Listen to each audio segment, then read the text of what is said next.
পদ্মা সেতুর কথিত দুর্নীতি নিয়ে বাংলাদেশ এবং বিশ্বব্যাংকের সম্পর্কের একটা টানাপোড়েন তৈরি হয়েছিল এবং সেই টানাপোড়েন ঘুচিয়ে এখন সম্পর্ক ভালো। আপনারা এই সম্পর্কের উন্নয়ন কিভাবে ঘটালেন? এখানে ঠিক আমাদের কিছু করার নেই। হ্যাঁ, আমাদের উপর যখন অভিযোগটা নিয়ে আসা হয়, আমি এটাকে চ্যালেঞ্জ হিসেবে নিয়েছিলাম। কারণ দেখুন, মা বাবা ভাই সব হারিয়ে আমি যখন বাংলাদেশে ফিরে আসি, আমার একটাই লক্ষ্য ছিল যে বাংলাদেশটাকে আমার বাবা জাতির পিতা বঙ্গবন্ধু শেখ মুজিবুর রহমান স্বাধীন করে গেছেন, তিনি তো একটা সুনির্দিষ্ট লক্ষ্য নিয়ে করেছিলেন যে বাংলাদেশের মানুষের যে মৌলিক চাহিদা, অন্ন, বস্ত্র, বাসস্থান, চিকিৎসা, শিক্ষার ব্যবস্থা করে দেবেন। বাংলাদেশটা একটা উন্নত বাংলাদেশ হবে, সমৃদ্ধশালী বাংলাদেশ হবে, বাংলাদেশের প্রতিটি মানুষ জীবন উন্নত হবে। সেটা তো তিনি করে যেতে পারলেন না, করতে দেওয়া হলো না। তো সেই লক্ষ্য নিয়েই তো আমি কাজ করে গেছি, যে সেটাই আমার একমাত্র লক্ষ্য। তো সেই লক্ষ্য নিয়ে কাজ করেই কিন্তু আজকে বাংলাদেশকে আমরা এত দূর নিয়ে আসতে সক্ষম হয়েছি। কাজে আমি মনে করি যে বাংলাদেশের এই যে উন্নয়নের অগ্রগতিটা, এটা আমাদের অব্যাহত রাখতে হবে যেভাবেই হোক, এবং সেটা থাকলেই বাংলাদেশ কিন্তু বিশ্বে একটা মর্যাদার আসনে চলে আসতে পারবে।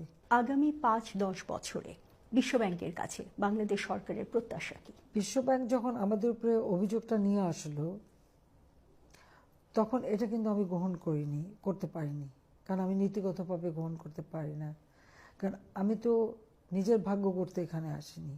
কাজে একটা দুর্নীতি আমার দেশে এরকম একটা গুরুত্বপূর্ণ কাজ হবে আর সেখানে কোনো দুর্নীতি করব, এটা তো হতে পারে না।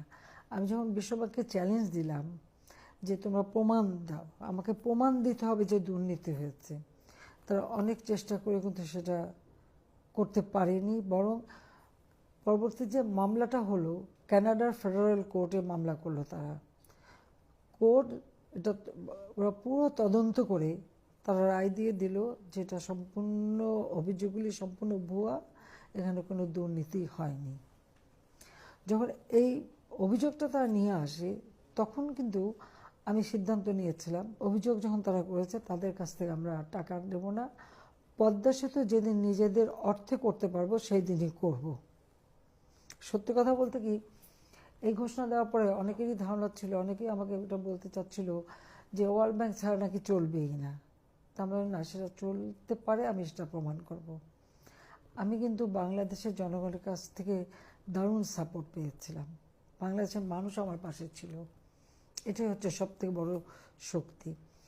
আমরা পদ্মা সেতুটা নির্মাণ করে এখন নিশ্চয়ই এটা সবাই উপলব্ধি করছে যে আমাদের যে সাউথের মানুষগুলি যে সবসময় অবহেলিত ছিল, আজকে তারা কত সুযোগ পেয়ে গেছে। কথা মনে রাখতে হবে যে বিশ্বব্যাংক একটা ব্যাংক, এখানে কিন্তু বাংলাদেশেরও শেয়ার আছে, সব দেশেরই শেয়ার থাকে, তারা এই যে একটা অন্য অভিযোগে হয়ে আনতে পারে না। আর আমরা তাদের কাছ থেকে লোন নেই, সুদ সহ টাকা ফেরত দিই, আমরা কিন্তু ভিক্ষা নেই না।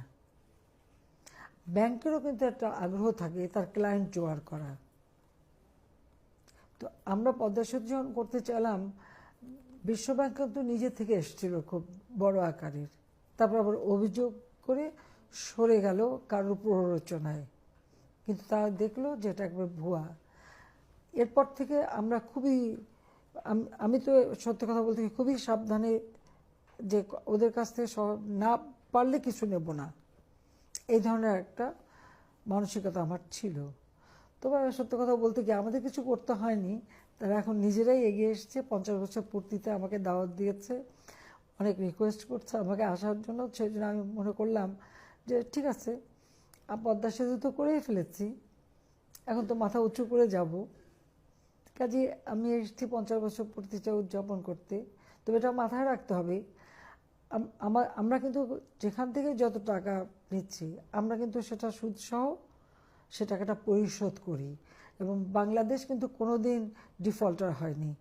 যত কষ্টই হোক, এই করোনা ভাইরাসের অতিমারি, ইউক্রেন রাশিয়ার যুদ্ধ, মুদ্রাস্ফীতি সারা বিশ্বব্যাপী, আমরা যেখান থেকে যা লোন নিচ্ছি ঠিক সময় মতো আমরা লোন পরিশোধ করি।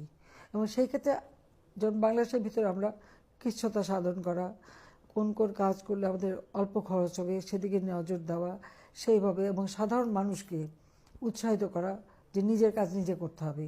খাদ্য উৎপাদন করেন, 1 ইঞ্চি জমি আপনার ফেলে রাখবেন না। আমার বাবা যা যা বলে গেছেন আমি সেটাই কিন্তু অনুসরণ করে যাচ্ছি, যে 1 ইঞ্চি আমার জমি খালি থাকবে না, সব অনাবাদি জমি চাষ করতে হবে। আমাদের নিজেদের খাদ্য আমরা নিজেরা করবো, দরকার অন্যকে আমরা দেব। সেইভাবেই কিন্তু আমরা কাজ করছি, এবং তার ফলে আজকে বাংলাদেশ আমরা কিন্তু উঠে দাঁড়িয়েছি, এবং আজকে আমাদের গ্র্যাজুয়েশন হয়েছে। সেটাকে কার্যকর করতে হবে।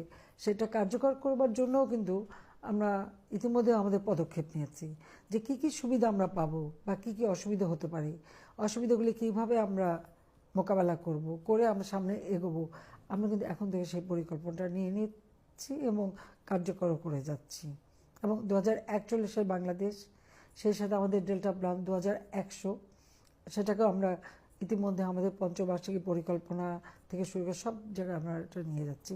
কাজে আমি মনে করি যে হ্যাঁ, আমি এসেছি যেহেতু দাওয়াত দিয়েছেন, আর যেহেতু পদ্মা সেতু করে ফেলেছি, কাজে এখন আর অসুবিধে কি, দেখি কি বলে তারা।